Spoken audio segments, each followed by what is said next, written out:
Are you contemplating your first bike race? We tackled ours.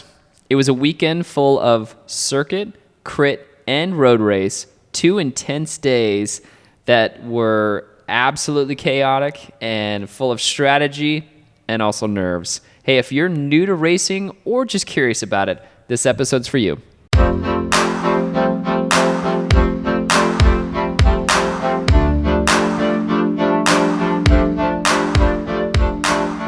Welcome back to episode 11 of Recreational Rider to Racer podcast series, where Josh and I are recreational riders on this journey to becoming racers. We are both being coached by an elite cyclist. The caveat to this is we both have busy lives, families, careers. We are not pros. We are not aiming to be pros. We are trying to balance training in the midst of very busy schedules. So if that interests you, then you are in the right place. Please subscribe, help us grow this channel so we can continue to put out fresh, great content. Absolutely, yeah. I just want to check in. We just did a weekend of racing. Man, tell me, how you feeling? Are you feeling sore, energized, motivated? I'm feeling tired and unmotivated. I'm not really feeling sore. I was a few times, but I've taken 2 days off. I got home, rode Monday, took Tuesday and Wednesday off, just kind of trying to get my hip loose. Just it felt really tight the last 2 weeks. So, because you were having hip issues going into this weekend, right? Just sore, I think, from intervals on the trainer, just like sore left hip, and it continued through the weekend, but it wasn't anything that affected my performance. Like, I'm like, oh, I'm injured now. Just fatigued, I think you could say. So I've just been taking a couple days off. You? Yeah, I'm feeling motivated. Okay. And I mean, you had a good weekend. Yeah, it was very chaotic from a personal standpoint. Our families were in shambles, both of us, while we were away racing. But personally, it was really motivating. So especially after the second race, coming in second for the crit was really motivating. It just kind of gives you that natural high of, okay, for a first time ever doing a crit race, that was way better than I thought. And I think even the circuit race that we did beforehand was also not as intense as I thought, and therefore I walked away thinking, yeah, we're in really good fitness, especially coming in as novices for this type of racing. So I'm feeling motivated. I'm excited, but I'm also now really interested in doing much harder with, other races that will potentially be much more intense right out of the gate. Yeah. So, but overall it felt great. Yeah, awesome. Motivated for sure. So let's do this, because we're going to spend a ton of time talking about the weekend. Yep. A breakdown of the races we did. We're going to be releasing videos on each race. Yep. But let's just start with an overall, like a very macro view of the weekend as a whole. So the Top View Sports, the Outdoor Capital Classic as a holistic event. What were some takeaways for you? Yeah, I think from the event itself, one of the takeaways from it was there was just I was surprised at the age range. Okay. And I think one of the takeaways from that was just not really thinking about the fact that there would be a lot of other, especially for us, a lot of other guys that would not be already in their 30s plus. And there was quite a handful that were really young. And that was really interesting. It changed the dynamics certainly within the race, but I think a takeaway was just not really thinking much about the total age ranges that could fall into the category of a Cat 5, and it was also we had the age range of 35 plus. But overall, the weekend itself, just from a high level, I thought it was really fantastic. The race organization, everything from each of these three races was really well done. And I was excited because it felt going into it, having never raced in that type of environment before, that you knew once you got there that, we're going to be taken care of, we're going to be safe, and this is going to be really fun. It didn't for a moment feel unsafe in any of those races. So that's where I was really surprised by that because I just didn't know. So, yeah. How about you? I'd say similar. I was very, very pleasantly surprised by the police presence, and I don't mean just from a road safety. So, we had the race official motos out on the course, stopping cars, and police officers in every race, crit, circuit, road, at every intersection, stopping traffic, and being very mindful. So there was never a moment, because I think a hesitancy for me with racing this year and really trying to jump into this thing was crits are closed courses, but what are road races like? Where it's you watch the pros on TV and they're very closed courses, but that's not like that here. Yeah. And I thought Tim did an excellent job of working with local and state police to shut it down, the roads, but still allow traffic. So like the Peloton would go by, they'd open them up, shuffle the cars through, and then we'd come back around, they'd shut it down, let us go through. And I just thought that was great. Like I thought that was awesome. Yeah, I genuinely forgot that there was going to be motorcades for us. So that was really cool. Yeah. Just even that itself was really interesting, having it at the front and the back of the race. So, absolutely. Yeah. Okay, so walk us through then just a very brief kind of, for those listening or watching, just the 3 events that we did. Yeah. In case they missed that episode with Tim a month or so ago. So kind of walk the audience through just the events that we did real quick, and then we'll get into breaking them down and how we did on them. Yeah, I think it's a good place to start because we really didn't even know what a circuit race was going into this before we talked with Tim. And so high level, a circuit race, think of it as truly the hybrid between a crit race and a road race. Yeah. So I was really pleased at how much I was really surprised at how much I enjoyed the circuit race. Yeah.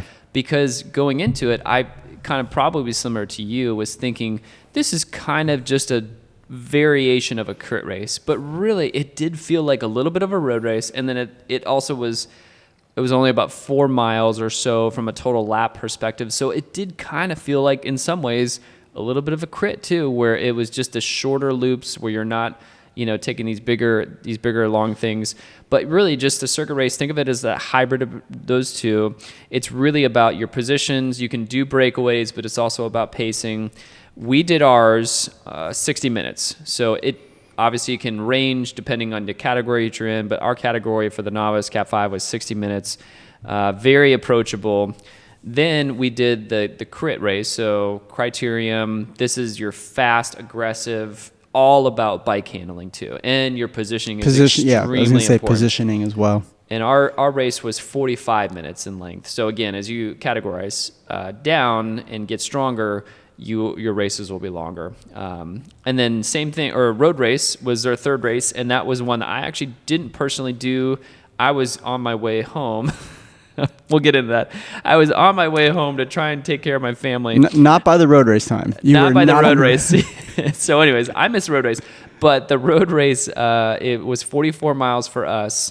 And that's all about just really strategic. It's your endurance. It's built for more of those potential breakaways. But you obviously have the big element of like, if you have a team, that the team dynamics can come into play. But I would say more than anything else, that is more of your like the true measure of how your endurance holds up over a longer period of time. So it took you a little under 2 hours? Yeah. I was really, really happy with that. I broke 2 in that. Other takeaways I thought, now that I think about it, I think one of the things that really surprised me about the circuit was because it was a 4-mile course.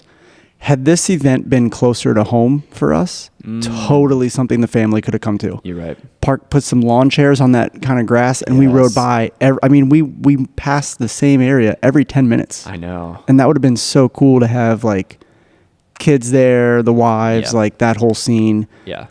I agree. I thought that surprised me at how much our families, if they were in that area, could have been spectators, been a part of that, because I think that's a big part for us is how do we get our kids and wives into this so it's just not us always being gone.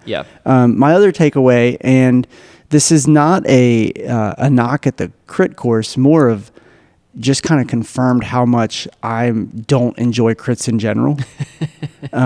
Because you're a crit hater. I really honest. don't. Yeah, I hate crits. Now I'm going to give another one or two more a shot. You should. For sure. I'm going to, Yep. but this was a very basic 4-corner crit.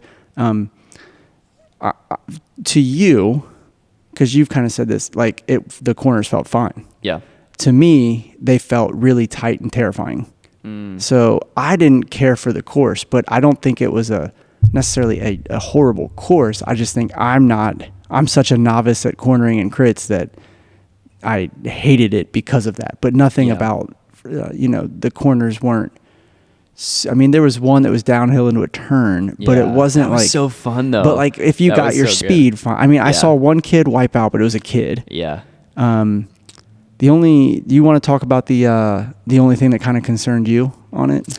The only thing that I saw was it was a section on a flat section, or it was the whole crit was essentially flat, except for there's one little short, punchy little kind of climb at one of the corners. But there essentially was just on one of the sections there was this sort of crack in the middle of the road that if two pavements meet. Yeah. So it could be something that if I had to change that, I would just would have had that maybe a street or two over. Now, the crit itself, I felt fine, but it was something that I think what's really important, especially for those that are new to racing and like us or novices or maybe not that experienced, really going around and doing a couple of laps to familiarize yourself with the course is really crucial, because then we picked it up and like, oh, there's kind of this crack in the middle of this road here on this segment.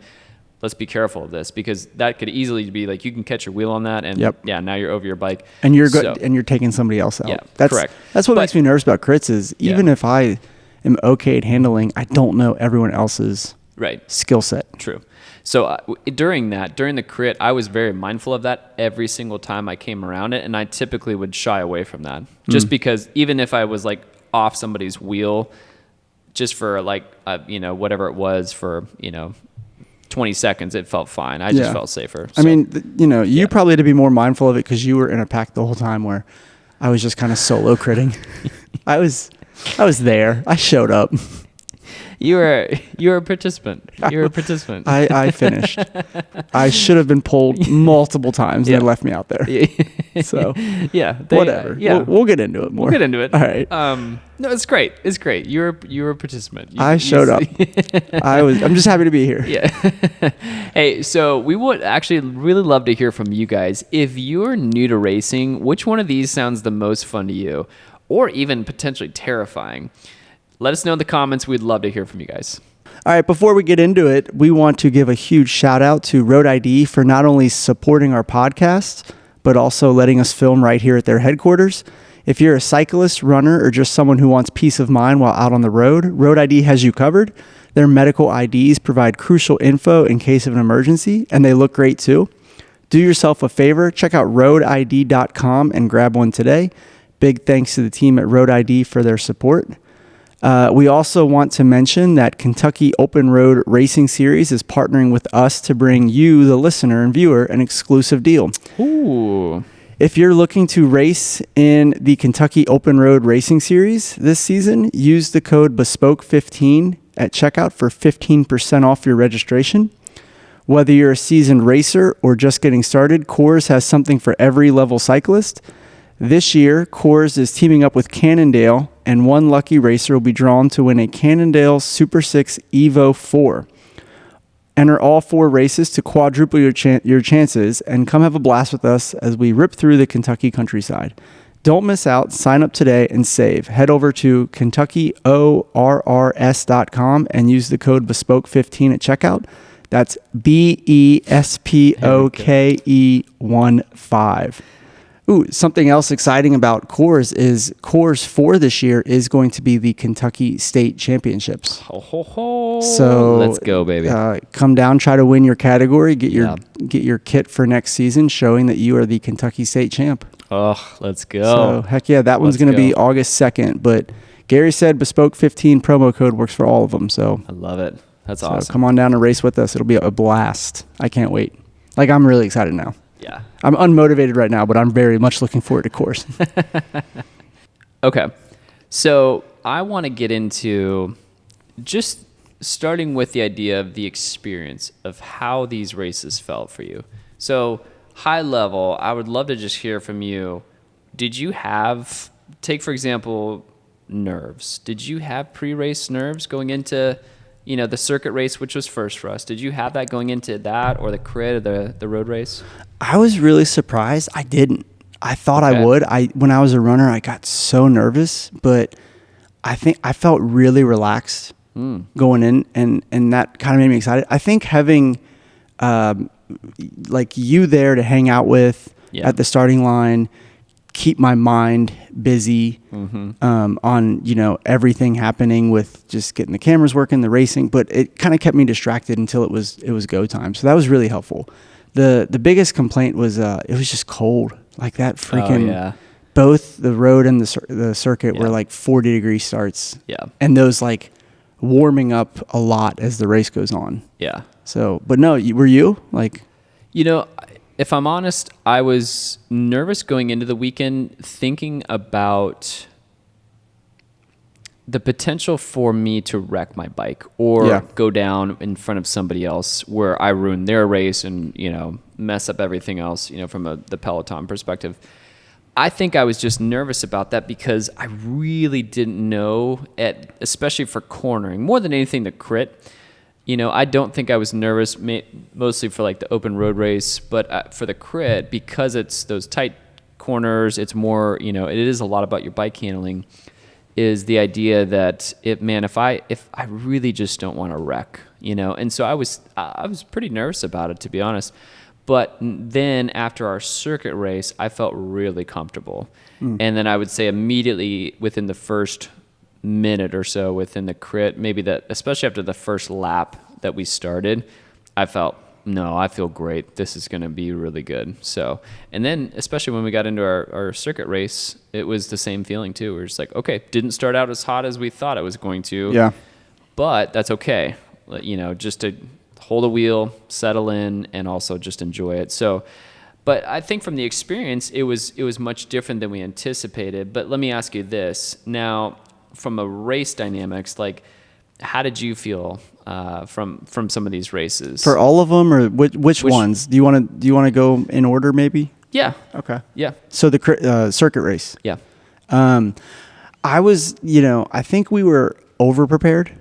Yeah. In the sense of Derek was like, just be ready. It's going to just take off. It's going to be like really hot from the start. Yes. And it felt so conservative. Yes. Like there was one team that kind of got to the front and he pulled for a few laps. I mean, the corners, you come out of the corner and you kind of sprint back up, but then it immediately settled. And so I remember kind of looking at you and being like, I'm bored. Yeah. Like not in like this isn't fun, but like, I'm ready to go. Like I'm ready to up the pace. I'm ready for the race to kind of start lighting up, and which is what Derek told us not to do.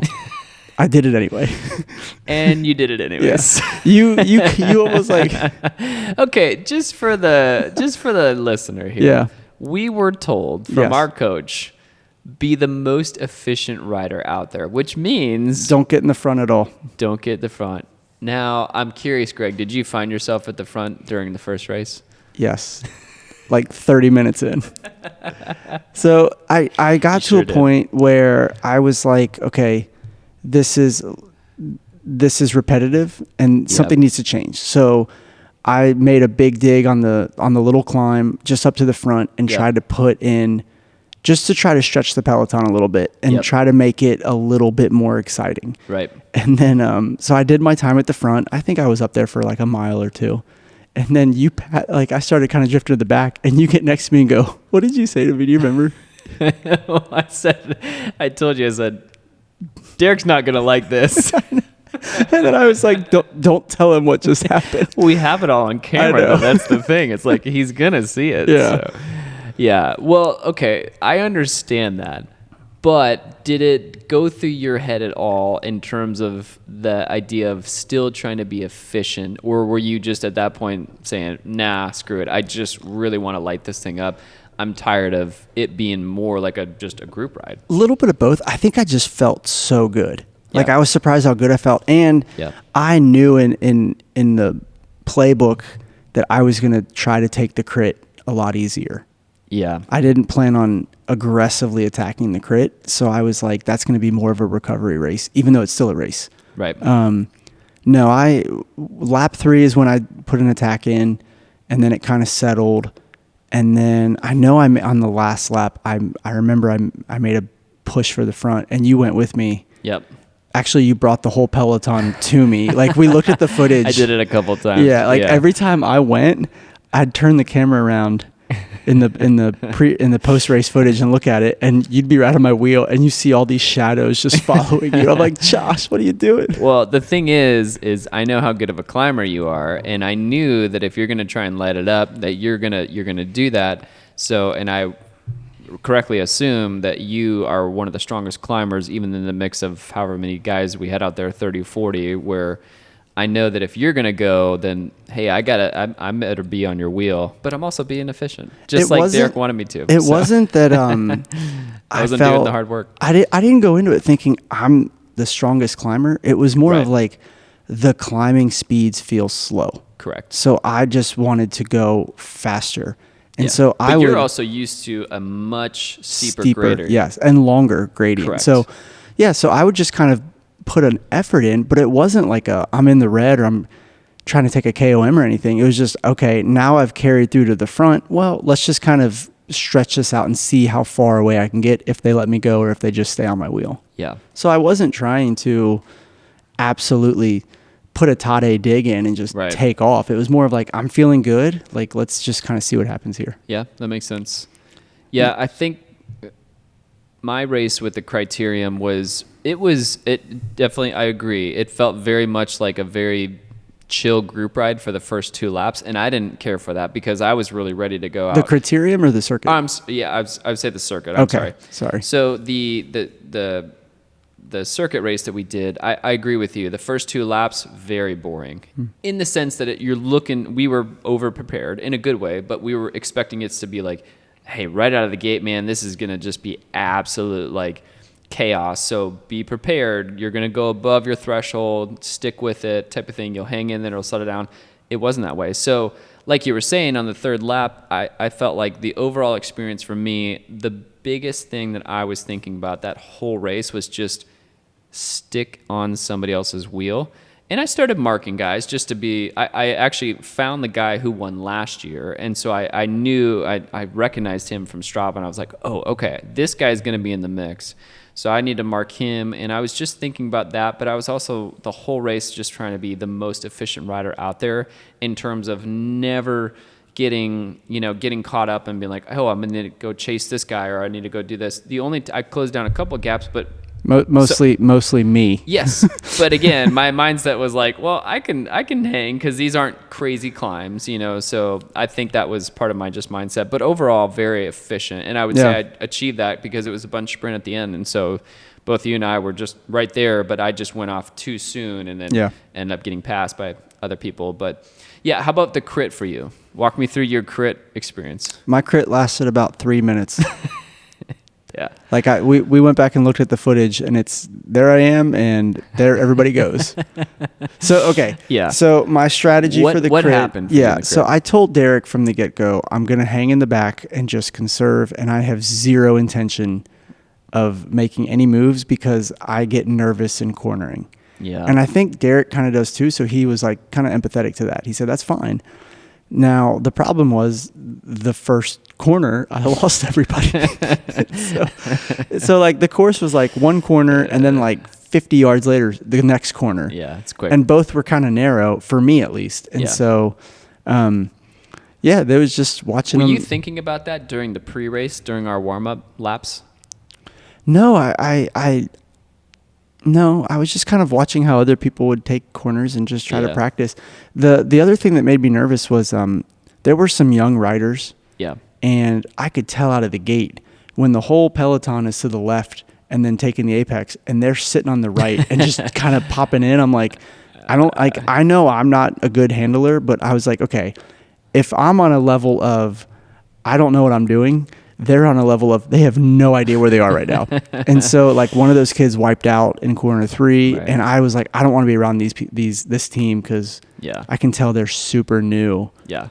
However, a 14-year-old won that crit race. Yeah. Which is Super impressive. impressive. You had a good crit. I had a good crit. Let's not spend time talking about mine. Let's get into yours. That was like your highlight. Come on. Yeah, second place. It was great. So I was surprised at how much I enjoyed the cornering and the pace of it. So it felt much easier than anticipated. Again, we were over prepared in the best way possible. So Derek had mentioned like, hey, these are going to be now. I'll show up to other crits and it's going to be the exact opposite. It's going to be right out of the get go for the first 15 minutes or so. It's going to be just Dying. yeah, you're dying and you're just trying to hang on. But everybody's going too hard essentially. This race was not that way, but it was a good tempo. Like it was a good steady pace. I was still working. It wasn't like I was just coasting. Again, my mindset was be super efficient, hang on a wheel. We're going to do a lot of these laps in the course of 45 minutes, and I was not looking down at my Garmin at all. Good. So I was going totally by feel. You and Derek had both mentioned this with the previous experience, and where it's like you're really not going to look at your head unit that much. And I would say that I looked at it one time just to kind of see like where I was at from a time standpoint. I was like, oh, okay, 30 minutes in. All right, wow, okay, 15 minutes left. That's not bad. I feel great. So the race itself was nobody made any crazy moves, and there was the young kid that crashed, but then everybody kind of slowed down, and then eventually like it was just back to normal. So I was waiting for somebody to like really try and take off. I think there was like 1 or 2 gaps that I closed down that were, one of them I was kind of frustrated because there was 2 teams. I'm like, neither of your teams are going to close down this other guy. Like, come on. So, but other than that, at the very end, this is what was really fun for me was Derek was telling us beforehand when we were doing our kind of pre-race he was like, if it comes down to a bunch sprint, there was like a stoplight that, he said, if it comes down to a bunch sprint, start your sprint here. Don't go sooner than this. And I knew that in the circuit race earlier that morning that I went too soon in terms of like me just trying to give it my full gas. And so in the crit, I knew that I was like, okay, if it does come down to this and I want to position myself up into the front, this is when I'm going to start sprinting. So coming into that corner, I knew exactly when I wanted to start sprinting. And I found myself at the end of it just like going as hard as I possibly could, and then realizing I'm like, hey, I think I got second. So I was like, oh, that's fun. But it was great. I felt really good. I think I was just surprised that there was no big moves that took place because, again, I think you and I walked away from that first race thinking, man, I didn't feel crazy fatigued, from it. And I think even after the crit race, I felt the same way where it's like I was working. It was a great race, but I was surprised at how little fatigued I was afterwards. So let me ask you, because going in, we thought it was going to be the first 10 minutes is just this crazy hard, and that wasn't. Did the speed or race or pace pick up at all? Were you like, okay, now we're going? And around we what? Had stretches. At what point? I mean, we had stretches where we would probably we had a headwind. We had this wind coming going towards the finish line. The finish line. So there was one segment of it from corner 4 down to corner 1 where the pace is slowed a little bit. But then I would say from then on, it's like that pace really picks up, especially on the back half of it. So from corner 2 to 3, that pace was hot and heavy. But what was interesting is each one of these corners that we would go through, I was really looking to see how the people right before me were taking these corners, and I was doing the exact same thing. So, hey, if they can go this speed and take this corner, I'm going to do the same exact thing. So were you braking? No, I was. If I needed to, I was braking super quick, just a little bit before it actually started cornering, and then after that, it was just nope, just hang on to the handlebars and just like make that corner outside, inside, outside. So it's like what we had talked about. Say that again slow for our people that have not cornered. Oh, yeah. So this is a great tip that we got from, actually a GCN video. That Vanderpool was on, It was the Swift Academy where they were talking about this, these guys trying to hang on to Vanderpool's wheel. And they asked him a tip, and he basically said, just generally, when you're cornering, think outside, inside, outside. So the idea is that if you're going into a corner, you're going to take that outside of that, that road going into it, and then you're going to find yourself coming back inside when you're actually cornering, get as close as you possibly can, and then you'll find yourself kind of coming back outside to the road again. So theoretically, you're not having to turn, you're kind of just correct, leaning or drifting. Yeah. Okay. You're flattening the corner essentially. Yeah. So, and I felt really good. I felt like that was it felt really natural for me. And there was one corner of the crit where it went downhill beforehand and it popped up. And I enjoyed that because then it was like a sprint. Everybody was like coming out of that, just, guns a-blazing. And I love that because it was like, ooh, not only we were cruising down this to get to this corner, then we go guns a-blazing up to that, for that hole from corner 3 to 4. And so that was really fun, to just have that type of intensity every lap. Yeah. So I enjoyed that. And then you walked out with a second place. Yeah. Your first crit ever. Yeah. That's so awesome. It was fun. Thanks. I saw it. I saw you. I saw it. So this is how bad my crit was. I got double lapped. Yeah. They should have just pulled you. I They don't know should what. have. Yeah. That's like going double bogey in golf. And so luckily the second time I got lapped was your guys's finishing. Yeah. And so I got to actually see you. Yep. And then I think they counted me as done. And I was like, I'm not done. So even the results, and I'm like, those aren't correct. So someone needs to fix that. Yeah. But oh well. Okay. Crits are not my thing. Hey, you never know. They could. Maybe you just haven't done the Maybe, right one yet. Maybe. Well, let me ask you this: since I didn't do the road race, Mm-hmm. I really wanted to, but I wasn't able to. What was your experience with the road race? Oh, it was fantastic. Yeah. It was going into it, my expectations, they were reversed once again. So I told Derek, I'm not nervous about getting a warm up. So Yeah. he's like, what time do you want to get there? Your race is it was actually 8:10. I thought it was at 8. I was like, let's just get there at 7:30. I don't care. And I just literally pedaled down the road and then came back. And on the warm up, my legs were sore. And I was like, oh, that's not good. But as soon as the race started. You felt okay. Yeah. And it was a downhill start. So not like a send it, but just enough that people are start cruising. People are flying, fighting for position, and then probably a half mile down the road, maybe a mile, it was into a pretty switchback turn going downhill. So had some gravel. Nobody knew the first corner, so everybody's slamming their brakes. Oh. After the first lap, though, everybody kind of figured out that corner. Okay. But I'm trying to think what else. So I did. You found yourself out in the front again. I did, but this time it was so this one was more intentional. You got that Tade mentality. I think you got a little bit of that. I kept the whole first lap. I was trying to get in a position, and I just found fighting for position challenging, especially when there were teams that were just, we'll get into this later, but there was just everybody's fighting for a position. Yeah. So I got tired of being in the back. So on the second lap, I started closing down some of the attacks just so I could be in the front. I don't like not seeing the road. Right. So I want to be a couple positions back, not all the way in the back. So I moved up to the front and just started attacking and counterattacking just to kind of make it fun. And then I love that. I think I'm just curious. Are you watching Tade motivational videos? No, I was just are these just on loop every day? No, it's I didn't want to be in the back because I genuinely don't like seeing. I can't see the potholes or the roads. Yeah. So I want to be where I can see better.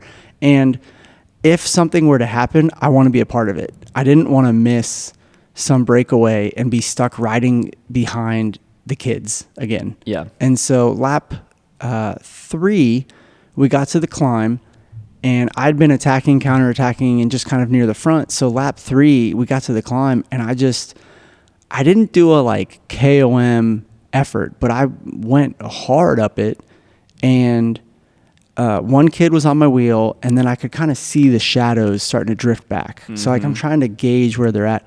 I got to the top, and the moto rolled up next to me and was like, you have a 12-second gap. That's so cool. And I was like, oh, that's cool. And I thought, okay, so I had a moment You're trying to take a selfie with him at the moment, right? No, I just want to capture this. Yeah, seriously. I looked back at the pack and thought, well, nobody's chasing, so let's just kind of see what I can get away with now. Yeah. Because the climb was a stepped climb. Like it goes up, kind of flattens, and it goes up again. So I got to the second step and powered up that. I get to the top of that, and the moto's like, you've got 20-second gap. And I was like, oh my gosh, I'm actually putting time into the group. Yeah.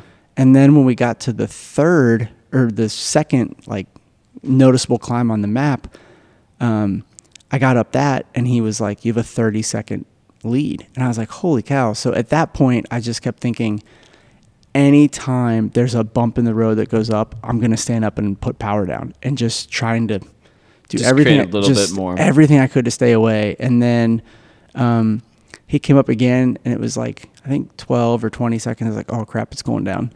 And then oh no, I got to the bell lap, and you're texting Derek, and he's texting you in the group, and I'm seeing it on my head unit, and it was like, here's a 5-second lead, and I was like, oh no. So I'm thinking, I just got to get to the climb again, and maybe I can create some more separation. Yep. So the group caught me before the climb, and then no one wanted to work with me. Like they kind of hung me out in the front, and that really kind of pissed me off. Yeah. So I was kind of just stuck in the front. It makes sense for the first 2 races. Yeah. I would say those dynamics didn't change, and obviously in the road race. So like I'm flicking my elbow hoping someone would come around and try to keep going, but like once they caught me, they were very content to just keep me there. Yeah. So I tried to attack again on the climb. I didn't have as much as the first, so they kind of went with me. And then I got to the last little bit, and I thought, okay, I've got 1 card. Like I kept countering and attacking. Yeah. And I thought, I have 1 card left, and that's maybe I can sneak away with a kilometer to go. So I tried, and instead of sneaking away, I basically just provided the perfect lead out for all the sprinters. And so like they all just flew by me, and I just sat up and like looked at Derek coming in and just laughed and like shook my head, and he's just like, you tried. But no, I mean, he complimented and said, you raced your race, you raced really well. Yeah. You had a fantastic race. I felt it was so fun. Yeah. If you just had a little bit more, well, I don't even say the juice, because I would say that if you just even had somebody else, like a teammate like me, or somebody else in the race that would have worked with you towards the end, you could have easily came first, second, for sure. Yeah, if I'd had one person, more separation. One person get up the climb with me, I think we'd have been gone. Yeah, 100%. Because a 30-second gap solo, I think, on a short course, I was like, I'm really happy with that. Like I think that's the only thing you were missing in your race, because otherwise you had a fantastic race. So I do want to work on my positioning on the bike. Yeah. I did feel like it's time to try to get lower and a little bit stretched out more. So I've been talking to Derek about that since the weekend of like, okay, let's start tweaking my fit some, because I want to go 120 stem for sure. I'm going 130. Wow. I'm going 140. So yeah, that's funny. He's got 2 130s. So all right. So I think this next section will be really hopefully beneficial for those that are first-time racers or haven't raced a ton but maybe have a little bit of racing. So let me ask you this. I want to start with just some kind of high-level key takeaways, because this is arguably my first time ever truly riding just a bike in a race like this. Up to this point, it's all been triathlon stuff. Very different dynamics. But you've done a crit beforehand, and you've done 1 or 2 open road races. So not exactly new to you, but still pretty novice coming into this weekend for the most part. Not at this level. Yeah. It was definitely different than what I've done. Yeah. So let me ask you this. What surprised you most about racing this past weekend? Was there anything that stuck out to you? One that really kind of surprised me was the equipment that everyone had. Like, I feel like when I first started riding, everyone would say 105 is all you need to race, and it's a workhorse group set. And everything, I didn't see one mechanical shifting bike. Everything was electronic gears. I didn't see one aluminum bike. Everything was I don't think I did either. Carbon, and just like it's crazy that I don't know if it's because it's what the pros are doing. I don't know if it's this post-COVID whatever, but it just seemed like the equipment was just across the board top end. Not what I was expecting for entry level racing. I thought I'd see like Yeah, you might see a wide variety of bikes. Yeah, I thought I'd see like, for sure. I got this on eBay for $200. Yeah. And it was just not. Everyone had really nice equipment. True. What about you? I think the thing that was really surprising about it more than anything was we already talked about the age. So I think that would probably be my number one. We just had that group of kids out there. And honestly, I would say that one or two of those kids, I mean, certainly could go pro at some point, right? Or at least, of the level of maybe the Continental Pro or UCI, where it's like, I could see that. I mean, one of the kids was 14 putting out the same power that I'm putting out. And I'm like, I'm not in bad fitness. Neither are you. And it's like, man, this kid has got a lot. And he was tiny. He's tiny. Like and I'm if he grows some muscle, he's just gonna get be some a muscle monster, and grow. yeah. It's like, dude, you're gonna be a beast. So I was surprised by that. But outside of that, I mean, I was surprised at just how much I enjoyed it. Yeah. Because I really had probably too much nerves going into it, thinking about too many of things that could go wrong. But at the end of the day, I think during the race, especially for the first two, I found myself just elated, just racing in that in that environment. Like it was just so much fun to be like, oh, I love this. This is great. This is awesome. So I was surprised at the amount of joy that I had, even just in those moments. But let me ask you this: one thing you wish you would have known before your first race ever. Oh, you were asking me? I thought you were going to tell me something. Sorry. No, it's fine. Yeah. What's one thing? Yeah, what's one thing? So anybody saying. who's new to racing, what is one thing you wish you would have known before that you didn't know now that you know for this weekend? The fighting for position. So like I always, our Tuesday Night Worlds, people are like, oh, it's like race pace. It's so fast. But the difference is it's more like a team time trial. Where there might be one or two guys that take a wheel, but for the most part, people are pretty like, oh yeah, scoot over, come on in, get in the draft. Whereas this is like, you have to be glued to the wheel in front of you. And if you get more than a 1.5 foot distance, someone's coming in and taking you. And I constantly found myself sliding to the back, not because I couldn't keep up, but because I just couldn't get in a good position.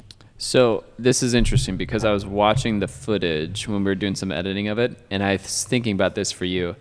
I think it's just the idea of like you just have to be more aggressive. Yes. Because it's not like it's like what you said. It's not like you don't have the power, the ability. It's really like for me, I have no problem doing like, dude, no, get out of here. Yeah. I'm on this wheel. Get out of here. I don't think you have that same mentality. I and agree. I think if you change that and if that switches, yeah, it's gonna be really tough to line up against you in a race because if you get a little more aggressive on the positioning, A, you'll become a lot more efficient, but then B, you'll probably feel a lot more comfortable and a lot less frustrated out there too. No, I would agree with that. It was the same way when I was a runner. That kind of killer instinct, I think, was my biggest weakness as a runner, and I see that carrying into my cycling of just that's my wheel. I'm going to take it. And if you go off the road, that's your fault. Yeah. But I don't want to make someone go off the road. So nor do I want to go off the road. Okay. Yeah. Well, true. I mean, I'm with you. But at the same time, like, I think that if what's the rule? What is the rule? It's like the handlebars. You're responsible for the wheel in front of you. So it's like you can't control stuff that's happening behind you. And if somebody tags your back wheel, you're probably not going to go down, but you're responsible for your front wheel. So take care of it. All right, so let me ask you this then. What I know this answer. It's comical, but tell me about the impact that it's had on your family while you were gone. I really think that's a question for you. So my kids have been sick the last 2 weeks. Yep. And so my kids were homesick from school all week, 2 of them. Oof. And then they were sick all weekend, and my wife was home by herself. Normally my parents are in town and can kind of take a kid or something, and they were out of town, so she was just stuck at home with sick kids. And she was not happy about that. She wasn't mad. Yeah. She wasn't like upset at me. She was more of like, it just seems like anytime one of us travels, it's a difficult circumstance for the one who stays behind with the kid. Because it happens to me too when she goes out of town. It's like kids are just sick or on their worst behavior. I think you had quite the debacle for you. Like mine sounds like when I'm like I would take the sick kids over what you had going on. Unfortunately, my wife had some health issues. That So we've got 2 young kiddos. We've got a 10-month-year-old. She's okay, right? She's doing good. Okay. Yeah, she's on the up and up. Good. But we have a 10-month-old and then our 6-year-old. So both are polar opposites. Our 10-month-old is the sweetest little thing ever. Our 6-year-old boy is absolutely insane. So it always creates for dynamics that are just challenging for if you're ever single parenting for a day or 2 days by yourself. But so she got real sick, and that happened. We were driving down Friday, and then Saturday she had texted me Saturday morning saying, "Hey, I think I want you to come home." And that was right after our circuit race, and I was like, "Oh, okay." Because I remember we're 7.5, 8 hours away, so it's not down the road. I know. So this is the challenge: is we were very far away. So after that, I called her. We talked, and she's like, "Well, she's like, I think I'm gonna call my doctor." And then so she called her doctor, and then she felt a little bit better. So she's like, "Okay, I think I'm actually okay. I think you'll be fine." And I told her, I was like, "Well, I've got a race at 2," so I was like, if something changes beforehand, just let me know. I'll just start driving home. And so she called me. Our crit started at 2. I think I got a missed call at like 3. Okay. And it was like, "Hey, I need you to come home." And I was like, "Okay, that's fine." And I told you guys, like, "Hey, I got a jet." And you guys already knew this a little bit at some of the situation. But so I was, in my mind, I was thinking, okay, I'm just going to just get out of here as quick as possible. You were my ride. Exactly. So yeah, it was not ideal. I stayed. You stayed. Yeah. Well, but anyway, so what had happened was I started going on my way back. My truck it's an 07 Toyota Tacoma. Which I drove and made some of the weirdest noises, to where I was like, this truck makes really weird noises. And you're like, "No, that's normal. I've had it looked at. No big deal." Turns out my drive shaft just broke while I was 2 hours away from you guys. So I'm heading back from Georgia. I'm now beyond Atlanta, heading my way back to Cincinnati. I'm 2+ hours away. And then I just hear this loud pop. Like it sounded like your wheel, right? Or your tire. Like so when your tire blows. Yep, your tire blows, you're just thinking, crap. All right. But then pulled over to the side, but then I looked at all my wheels and I'm like, well, my tires are fine. So that's actually worse. So I looked underneath my truck. There's my drive shaft just hanging down. And I was like, oh, that's not good. I think I need that. I think I'll probably need this to get powered to these wheels. So anyways, I ended up getting a tow truck. Tow truck took about an hour plus to get to me. Turns out that there's really no other great options. It was a Saturday, so of course no auto shops open on a Sunday. So I'm thinking, okay, well, at the very least, this truck's going to be here for a few days. I need to still try and get home. Yeah. So I stayed at this tow truck company for a better part of like an hour plus, just waiting on this owner to come. They're a 24-hour tow company thing or whatever. So all that being said, as I basically took an Uber to get to the Chattanooga airport, I'm thinking I can go get a rental car, head back to Cincinnati. Turns out my license was expired by a few days, so I can't rent a car. It's 10 o'clock at night in the evening. I take an Uber back, and then I find this little hotel in the Dalton, kind of just this little small town, and end up staying there that night. My wife is probably more like laughing at the just insanity at this point. And then turns out in the morning that you guys had to just pick me up after your race on the way back to Cincinnati. So my truck is still currently in Georgia.